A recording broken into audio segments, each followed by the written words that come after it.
ಇಷ್ಟು ಹಣವನ್ನು ಸಮರ್ಪಣೆ ಮಾಡ್ತೀನಿ, ಇಷ್ಟು ಹಣವನ್ನು ಹುಂಡಿಗೆ ಹಾಕಿದ್ದೀನಿ ಭಗವಂತ, ನನ್ನ ಕಷ್ಟವನ್ನು ತೊಲಗಿಸು.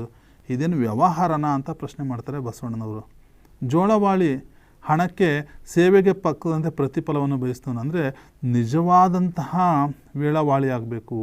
ಸಮಯ ಬಂದರೆ ಭಗವಂತನಿಗೆ ತನ್ನ ಪ್ರಾಣಕ್ಕೂ ಕೂಡ ದೇಹವನ್ನು ತ್ಯಜನೆ ಮಾಡೋಕ್ಕೆ ಸಿದ್ಧವಾಗಿರಬೇಕು ಅಂತ.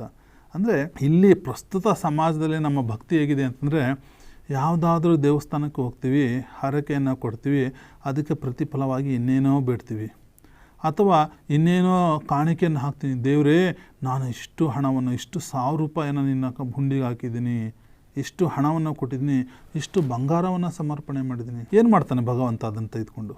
ಒಂದು ಸಾರಿ ಯೋಚನೆ ಮಾಡಿ. ಭಗವಂತ ಯಾವುದಾದ್ರೂ ಹಣವನ್ನು ಬಯಸಿದ್ದಾನ? ಭಗವಂತ ಯಾವತ್ತಾದರೂ ಬಂಗಾರವನ್ನು ಬಯಸಿದಾನ? ಅಥವಾ ನೀವು ಕೊಟ್ಟಿರ್ತಕ್ಕಂಥ ಹಣವನ್ನು, ನೀವು ಕೊಟ್ಟಿರ್ತಕ್ಕಂಥ ಬಂಗಾರವನ್ನು, ಚಿನ್ನವನ್ನು ಭಗವಂತ ಯಾವಾಗಲೂ ಸ್ವರ್ಗಕ್ಕೆ ತೆಗೆದುಕೊಂಡು ಹೋಗಿ ಗುಡ್ಡೆ ಹಾಕಿದಾನ? ಎಲ್ಲೋ ಹೋಯ್ತು. ಮನುಷ್ಯ ತನ್ನ ಸ್ವಾರ್ಥಕ್ಕೋಸ್ಕರ, ತನ್ನ ಒಂದು ತೃಪ್ತಿಗೋಸ್ಕರ